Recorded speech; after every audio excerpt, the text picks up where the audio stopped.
to Dragon Age. I'm George Ruiz. I'm the head of new media over at International Creative Management.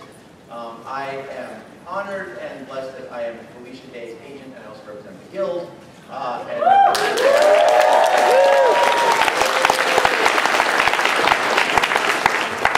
also a video gamer.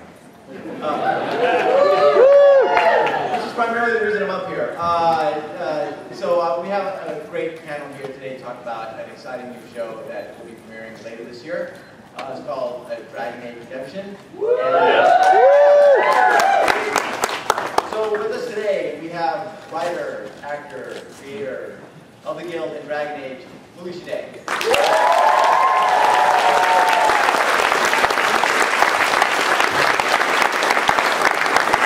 We have Dragon Age Redemption director, also who helped produce The Patriot, Godzilla, and Independence Day, Peter Benjamin.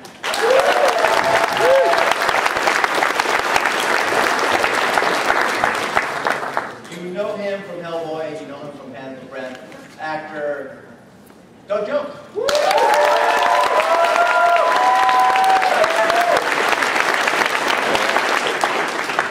From BioWare, we have executive producer of Dragon Age, Mark Darren.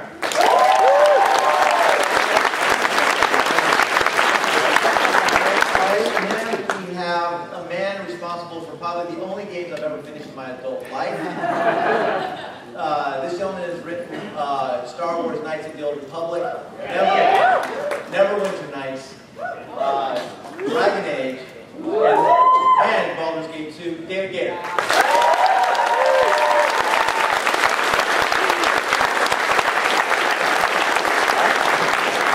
Also with us today, John Bartley. John is the RDP for Dragon Age Redemption. He's also the DP for X-Files and Lost. John Bartley.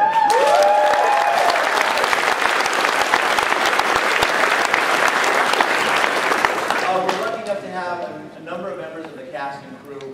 I want to point out a couple of them. Production designer Greg Aronowitz, where are you? Oh, and producer, oh, Greg's not here.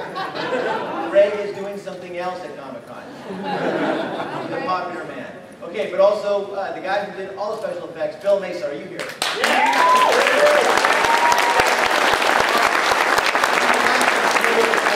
Dragon Age Redemption, if you're here, would you please just stand up and let everybody know who you are? Good job.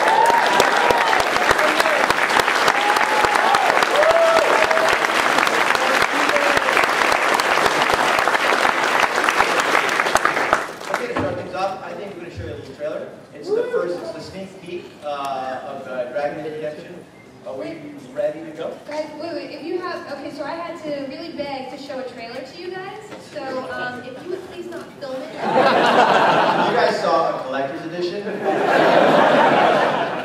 very, well, maybe we can get that fixed, and maybe at the end we could show it again if it was fixed. Would you guys want to see it again? Let's do a little Q&A, and then we'll fix that right before we break. We'll see it again. Okay, I'm going to ask everybody, if you're on Twitter or Google Plus or whatever social network you're on, if you could use the hashtag DragonAge, it'll let us know what you thought of the panel today and give us a little bit of feedback. Let's start the panel. We're going to be taking questions from you guys in the audience. We have a mic right in the middle, so if you want to start asking questions, please line up. I'm going to start with some general questions, and then we'll get into the audience questions. Guys, how did this project first come about? I got a call from you and said that EA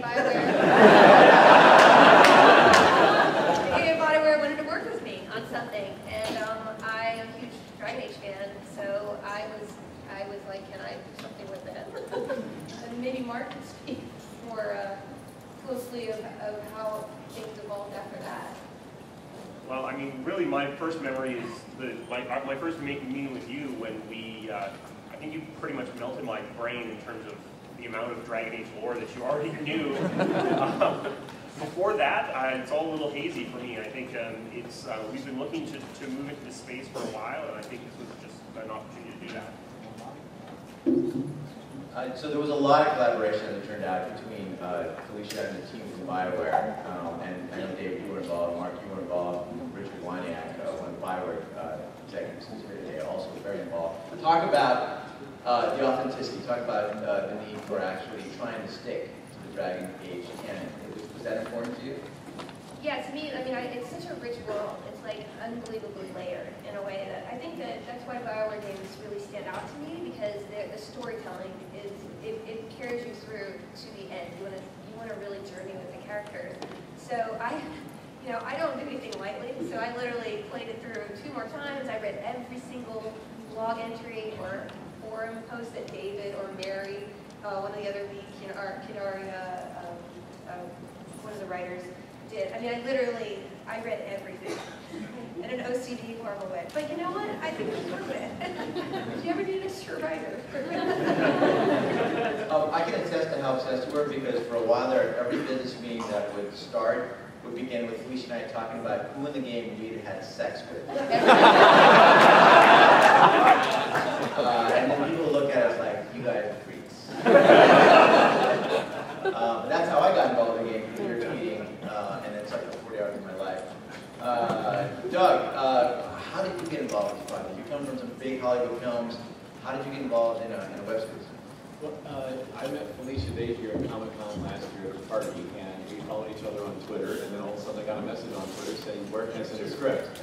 And so I was like, well, here's my email address. and here comes the script for Dragon Age Redemption. And web series or feature film, didn't matter. It was really good writing, really great characters. I was not familiar with the game myself. I'm not a game player, so I know. Throw things at me now. But this story stands alone on its own. As an idiot who doesn't know the game, I read it and was like very entertained by it, very taken with the character she wanted to play, Sarah Boss. And you were pronouncing it wrong before.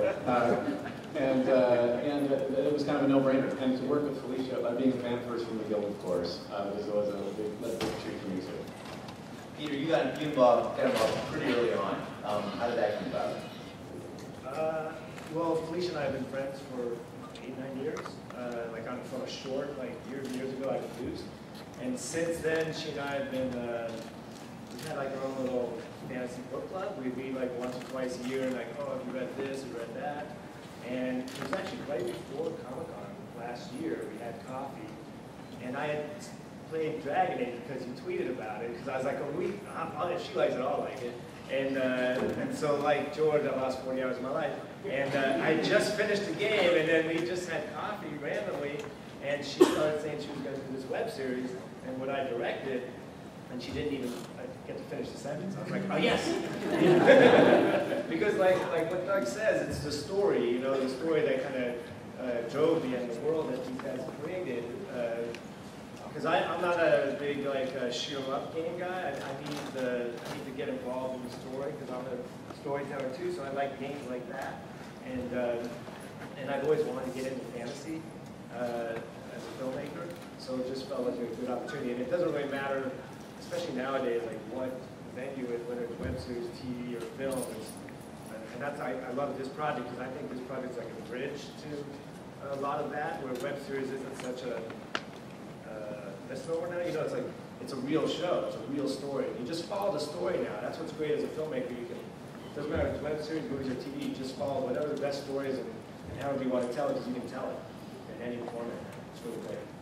All right, John, you have DP two of the most sort of seminal shows for geeks everywhere, X-Files and Lost. How did you hear about Dragon Age Redemption? What made you want to get involved? Well, I've known Peter Winter for many years. We worked on The Visitor together, and I think I did a little bit of work on The Patriots at the beginning. And then it just so happens that I haven't sort of seen him for a while, but every now and again we talk. But when I finished Lost, I was coming back, and it turns out that Peter and I live in the same building. No escape. We're not only in the same building, we're on the same floor. Well, but here's the story. So I was like, Peter, do you have a DP? He's like, yeah, I have some people. I'm going to link you their IMDb's. And I'm like, and he's like, well, I have this neighbor who's pretty good. I swear to God, this really happened. And I was like, he was like, check out his IMDb. And I'm like, well, if you like him, let's use him. So like, I swear it wasn't until a week before we started shooting that I looked up who John was. I was like, who is this guy? I should probably get to know who he is. I was like, what the?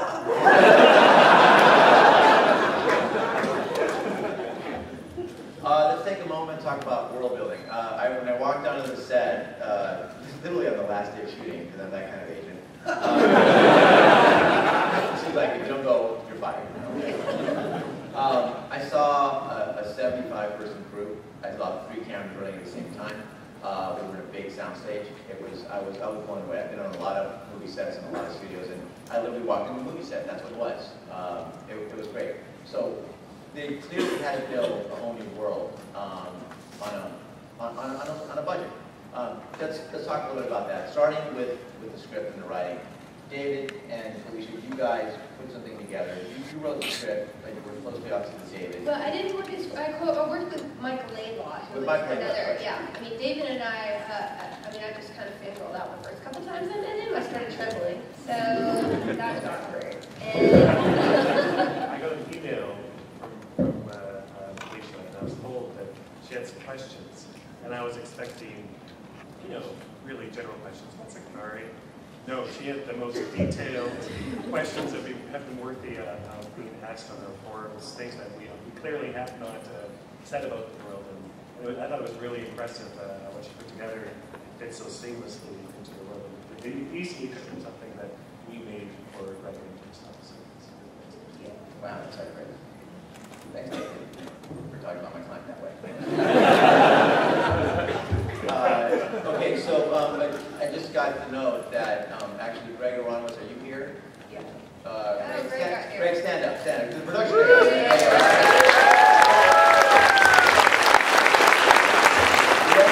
did all the costumes and weapons for. Well, that costume, he designed my costume. Or but do you want to make my avatar? You say. Oh, sorry. Ben actually did do the. He designed my costume for Talis' costume. Talis' So costume. yeah, it was amazing. So let's talk a little bit about world building and the look of the series. It does emulate the game. It looks a lot like the game. How did you guys sort of put that together? How did you get the resources to actually build the costumes and weapons? Talk about those challenges. Well, it's basically, I think when you come to the set, it looked like a big movie, but we didn't have a big movie budget, that's for sure. And a lot of it's because of relationships that we all have, and that people really like the script. And if people like the script, then you can get a lot of favors, If it's a shitty script, everyone's like, screw you. It's like, why are we going to do that? But, and John had no choice because we lived on the same floor, so I was just, hey, but, no, the look we wanted, especially at Dragon Age 2, the look was beautiful. So there was no real reason to create something new there. It's to stay loyal to that look, as far as I was concerned, And then it's just, getting as many good people like guys like Greg and John, and then, Bill Mesa, our visual effects guy, he's kind of a legend in this business. He's done so many great films from like Last Samurai. He's like, he headed up Introvision. And actually, Bill and I, the first movie I ever worked on was with Roland Emmerich. I was Roland's assistant at the time, and Bill was working on a company called Introvision. And it's a whole new technology at the time that he got a technical Oscar achievement thing for that. So the first visual effects show I ever worked on was with Bill Mesa. So Bill, just thanks again for doing this. When you guys see this, you're not going to believe it, because he had literally no money to do this. And I told him at the beginning we had like 25 shots or something, and we ended up like 120. And he got no more extra money for doing it. But no, people did it for, it was really liberating, because people did it for the love of it, because one, they loved the game, and they loved Felicia's script. Yeah, and then we were very careful to take what was in the game and make it. So all the weapons were actually made by Greg's team to match those in the game. So we literally took art from the game, that weapons that would be in the game, and fashioned them into reality. So like the Templar sword looks like a Templar sword, and the shield. So those little details were really important for us to do, and everybody really called in every favor possible to make them happen. Doug, we saw your character briefly in the black and white version of the trailer, which I understand that the color version is now arrived from the color lab. Does it have sound too? No. But speaking of color, you went through a rigorous makeup process process. You play Sarah Boss. Yes. Sarah Boss. Yes. You are, I believe, a Qunari. A Qunari mage. Qunari mage. Yes, Oh. I have power in my hands. I didn't have to get dirty and fight anybody. I just threw stuff at them. How long were you in makeup? I was in makeup relatively short compared to, I'm used to 5-hour makeup jobs. This is closer to 3 if I'm not mistaken. Is that right? Anybody? Greg, yeah, is that right? And Greg Aronowitz also designed and created that look on me as well. I'm actually blue and white, not black and white. Blue and white hair that I tossed around like a diva. It's a great chance for me to like choose scenery and be like this delicious bad guy. Well, you wrote such a great part for me. Thank you. Okay, I think what we're going to do is going to show the colorized version of the trailer, and then open it up to audience questions. Okay, if you got questions, we got panelists. And I just want to Peace and Jason, could you guys, they did the score to this, and I just have to say they did an amazing job.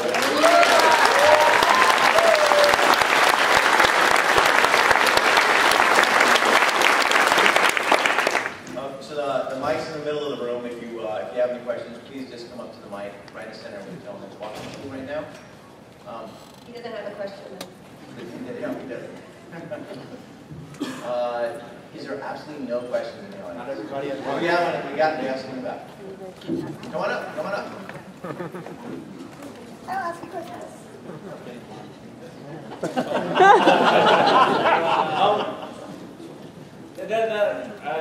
The Dragon Age Redemption is going to be released as a web series format, about 3 to 5 minutes. Did that affect the writing of the script? Are there going to be like cliffhangers every 5 minutes? Or? The episodes are actually range from 6 to 10 minutes. They're longer than that. And yeah, in writing the guild, I transferred the idea of, constructing a whole episode with a beginning, middle, and end that feels like a satisfying story, but at the same time, leaving you wanting to watch that next episode. So storylines do kind of overarch those episode breaks. So it'll still flow if you watch it like all the series? Absolutely, yeah. It was designed just like the Guild. You can watch it all together without the credits. As a movie, the Dragon Age, it ranges almost an hour worth of content. Thanks. Hi. So that was a pretty tantalizing last line to the trailer.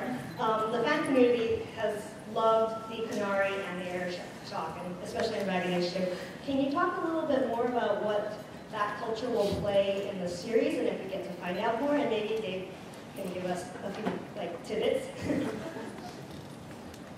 To me, the Qunari have always been the most fascinating part of Dragon Age 1, and I was lucky enough to be able to see last year some of the previews for Dragon Age 2, like the story outline, and I was like, oh my god, I was so excited. So when I saw that they were more of a prominent feature of Dragon Age 2, I was like, well, this seems like a cool way to tell a story that has a new spin, but I think the fans would like, and maybe David can talk a little bit more about that.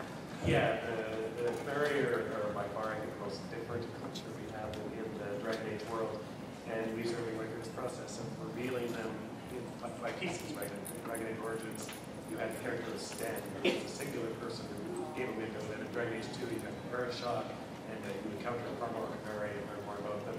And the thing I really liked seeing was,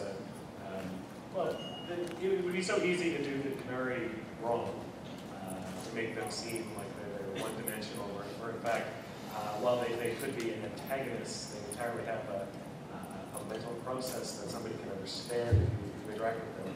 And it came across very well in the web series. It was obvious Felicia had done her homework. So it's really interesting to see them having a life of their own outside of the game. Very cool. Thank you. Hi, big fan of Doug and Felicia. Love you guys' work. Definitely The Guild and Pan's Labyrinth, one of my favorite all-time movies. Now, more of like Doug, and open-ended question for anyone who wants to be involved is, Doug seems to be like the go-to actor now to be physically tortured by the director. I don't blame you. Work is work, and it's always fun. Sorry for it.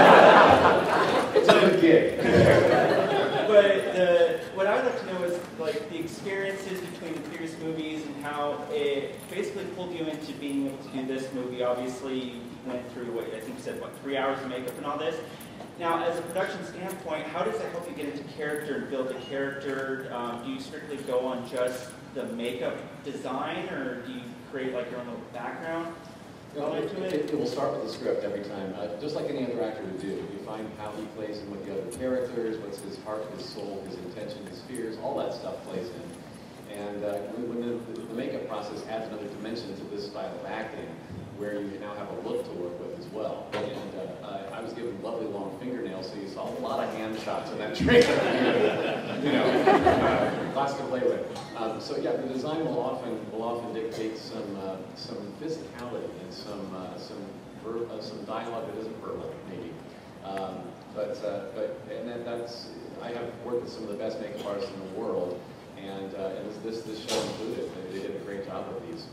And in terms of like the personality, you know, you're looking at the words on the script, and you know what to say. But in terms of personality, before you even start looking at the final design of the image, how would you create like the final layer of the personality or the vocal tone?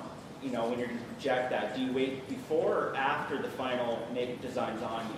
Well, the vocal tone was changed considerably from what we filmed. It was a little bit tweaked in what you're going to see. Because I think that the game, he talks down here. Yeah, they do a vocal effect on the characters in the game, and when we got into cutting, and they were like, we need to match the characters because we actually filmed before Dragon Age 2 was out. So there were some, you know, things that we wanted to compensate in post to make sure that we blended as well as we could with the Dragon Age 2 world. All right, thank you. Thanks. Where did you guys shoot it? We shot in Los Angeles, in and around Los Angeles, stages downtown, and then various wood locations throughout Los Angeles, which are hard to find, but we know. And Felicia, I remember the 3 months prior to the start of photography, you weren't in the best mood because you were training like every single day. That's the skinniest you guys will ever see me. I'm never doing that again. I mean, it's too much work. No, it was great. I did. No longer.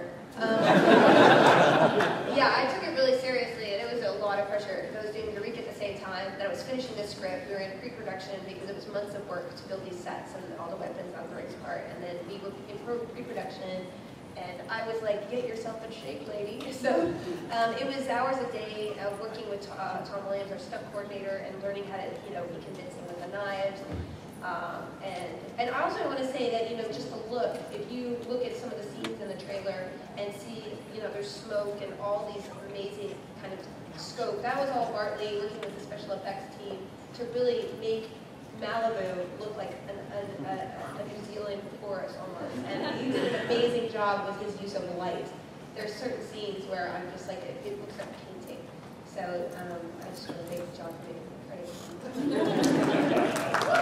noticed in the audience also we have one of the producers of Dragon Age and also the producer of the Guild, and I want to acknowledge Kim Evie in the audience.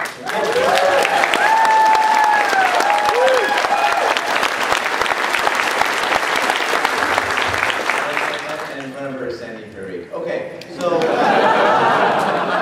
think time for the next question. Hi. So my question had to do with some of the video game elements being brought into the one series.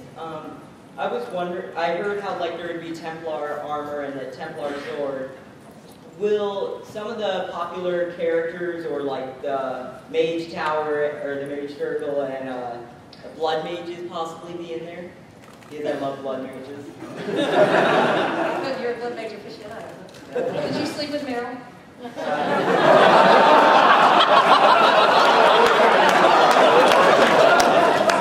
the first game, though, I had to sacrifice the boy. Oh, you should play number 2. You can get busy with that.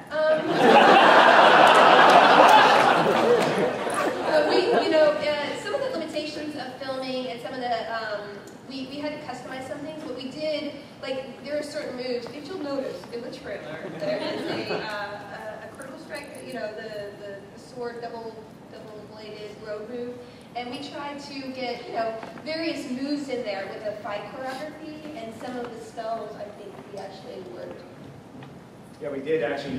We got actually elements from BioWare that Bill Mason and effects guys, we used those in Pattern and the Spells after that. And like I said, like Felicia said, we did a lot of fight training where some of the cool moves that we thought we could portray, we used in the web series as well. Yeah. Thank you. I've got a few questions. I'll only start with one. It kind of spans the spectrum, though. It's in the evolution of the web series. So we, through whole video, motion pictures and serials up to television, now the web series. Being a process, what do each of you envision as the next step beyond web series? Will it go back to TV or to motion pictures? And how does it affect each of the roles that you have in the production? I mean, I don't know if we could say beyond web series, but I mean, I think if you notice, all of those are an introduction of new technologies. So basically, we love to be entertained, and if we have a new technology and new ways of being entertained, I think that's going to usher in the new formats. I mean, to me, I don't know if you watch, from what I understand, when BioWare makes games, the kind of motion capture that they use and voice capture.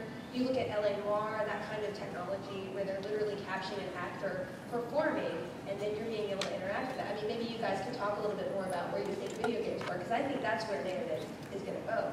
I would say that video games and motion pictures are slowly converging in the way they're both created. So there is a lot of room for cross-pollination.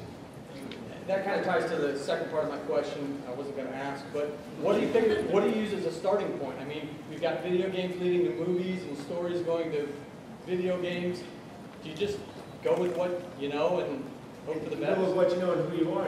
It's all about the story. It doesn't really matter about anything else. You start with the story, and wherever you are, wherever you're starting from, that's where you started. Like for us on this one, it started as a web series. And but a video game can get a movie going, and it can go the other way around too. The only difference there is really between video games and movie storytelling is the length.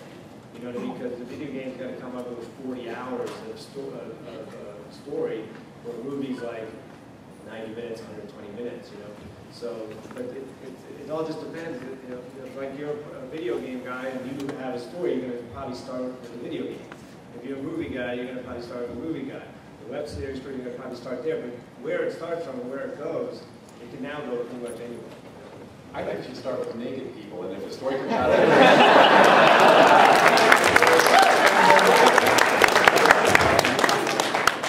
Mine's more of just a quick comment. One, it's really exciting to see where all those tweets that Felicia did of, I'm building my super secret project, I'll tell you later. It's great to finally see where that's come from, because everyone was just favoriting those going, we'll see soon, right?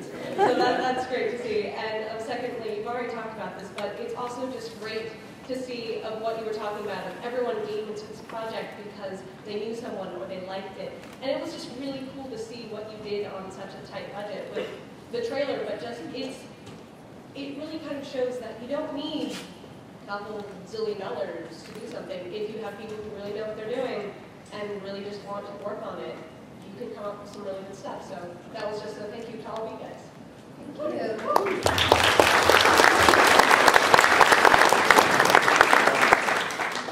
Hello. I was wondering two things. The first thing, when is it going to start rolling out?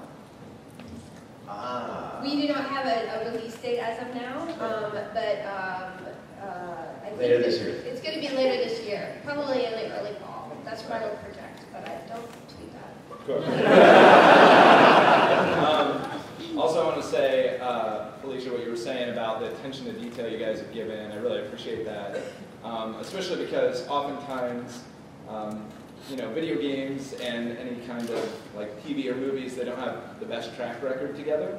So, but after seeing this, I'm really hopeful that this can really help turn the tide of that. So I was curious, as the web series matures and the games continue to mature, if we'll see an organic crossover of the storylines, so that future installments of the games will play off of elements that may happen in the web series. I mean, I can't speak to that. I know that when I was crafting the web series, I really did try to make sure that it was very, very true to the world in case any of that were to happen in the future, and also just integrate it as a whole. Like you said, there have been some really horrible video game movies, like awful. I could name a bunch, but I don't want anybody to record that. But and to me, like I think that's the problem when the Hollywood kind of the mentality of trying to broaden the reach of the video game to the point where you kind of abandon where the fans started from the game. I mean, I realize they need to appeal as many people as possible. But like, I think then when you look at the numbers where the video game industry is making more money than the movie industry now, that hopefully, you know, like David, I don't know how much, it'd be like 5,000 novels worth of world that you've invented, right? I mean, yeah, 5,000, right? 5,000, exactly. But like the depth of storytelling that he knows about the world, and to remove that from that creative world and try to just kind of skim the top of it for a movie, like I don't see any reason why the creativity can't be controlled more from that end. Well, I think what happens is you start working with some outside partner, like, you know, who maybe knows something about the world of the story, but they're not overly familiar with it, and they have their own ideas. And I think that's what often happens is that you end up with people sort of with very different ideas about what it's supposed to be. But when you start off with someone like Felicia who believes in it and actually likes it, then you end up with something that maintains the spirit that we have. That's hopefully something really special. Yeah, well, the thing we've been trying to do with Dragon Age is trying to make sure that everything that's created is canonical, to give us the opportunity to revisit these characters, revisit these scenarios in the future if we want to.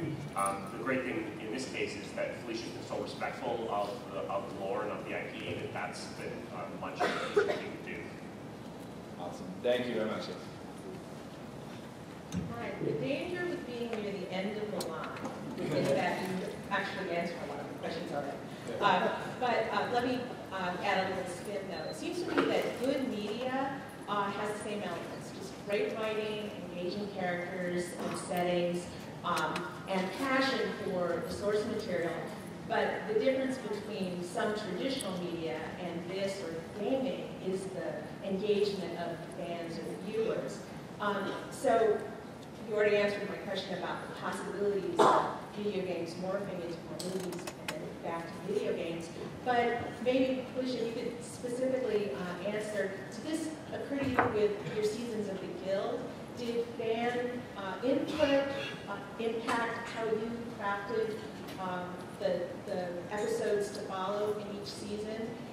It seems to me that if you do keep the canon of Dragon Age and then build new video games on that and then maybe another static film, that would be just a real cool marriage. But specifically with the Guild, did that affect your creation of it? I mean, just the format of web series, obviously working with a web series format, a lot of us, it's an emerging format. And like, you can't say, hey, there's a rule, it can't ever be over 2 minutes. Or, you know, there are a lot of rules people have, but I think, you know, what I've learned in the years of making web series and looking at other web series and saying, hey, that was well done because of this, or that didn't work because of this, generally, it's a faster pace of storytelling, and it's a kind of storytelling that retains your attention, because you're not just watching something on your cable that's 80 channels. You're watching something on the internet, which is 1 million channels. And on the internet, a piece of web content that's video is kind of almost on the same you know, platform as a blog entry. So you're fighting for people's attention. And that's why I think it needs to be even more immersive and more community-based, so that people can share their love or hatred of what you're making in a really passionate way. And I'm sure, you know, Dragon Age has such an amazing fan base that feel really passionately about it. And there's a sense of ownership in that the fans feel like they're invested in the world. And that's, you know, I think that's kind of the definition of Comic-Con, but at the same time, it's kind of the definition of working in a web series format, especially in the genre. And I don't know, you guys can talk about the community you have around the game a little bit. Maybe not. Yeah. Dragon Age has an extremely, this is only 5 minutes. Definitely Dragon has an extremely strong community, well-versed, highly opinionated. They tell us when they're angry with us and when they're happy with us, definitely. So I think these are people that I think are interested in the world interested in consuming a game or a specific piece of content. So I think that this is a great opportunity for us to serve those people that are really interested in the universe as a whole. So we have time for a couple more questions, but before we do that, I just want to remind everybody that Felicia will be appearing in the Guilds panel Saturday, 4 o'clock at the Indigo Ballroom at the Hilton next door. So I think some of you actually may have seen the Guilds once or twice. Certainly encourage you to attend that panel. And there are a couple more BioWare panels, I believe, too, right? You know when the BioWare panels are happening? No? No. Star Wars Old Republic at 3:30. Star Wars Republic at 3:30 where? Right, in 6 BCF. In 6 BCF, whatever that means. Tomorrow, writing in video games with you. At He's on 10 a.m. 10 a.m. tomorrow, we're probably make it right in here. You might have to So, David, you can just stay there. Oh, I'm in the Reaper panel tomorrow as well. Yeah. Okay, my question is regarding approaching brand advertisers. Is leading at a certain point where you no longer have to produce shows, garnish a viewership, and then approach brand advertisers, but you can approach a brand advertiser with a pitch and an idea, and they can come on board? That's a big web series question that would take a long time to answer. I would definitely say that it shifts every year. This year, it seems like brands want to develop the idea from the ground up a lot more. The Guild was very unusual in that Xbox picked us up after we even made a whole season, which really hasn't been done again in a general rule. I'm sure there are exceptions, but the web series world is very open, and the more people keep watching streaming and watching traditional media online, I think web series have the opportunity to grow. But at the same time, advertisers are always going to look toward reliable intermediary sources like Xbox to guarantee distribution, or a big producer to guarantee maybe a perceived level of quality. It would be hard for somebody who's an independent person who doesn't have a huge track record to go directly to a brand. Even the Guild tried that for years, and we didn't get that on board until we had Microsoft. But there are ways, and that's the cool thing about the web world, is that you can find ways around the traditional establishment and prove everybody wrong. So I wouldn't let that be a barrier, especially if you have a great story you want to tell. You can have your garage and 2 cameras, and you can make something that can motivate millions of people, like you look at YouTube. So, but it's definitely a place that has a lot of barriers, but a way around barriers. But essentially, they still need to see the demographics really pull in that money. I'm sorry, I didn't hear your question. They really need to see the demographics to pull in that kind of money. Yeah, it's just it's hard. It's hard. You need to teach it, this guy. But I'm not taking pitches, thank you. One final question. Hi. First of all, I'm geeking out to see Doug here. It's so cool. And my question is, you don't have a date yet, but do you have where it's going to be available, like YouTube or some place else? And most importantly for me, it's international or just... That is being worked out right now.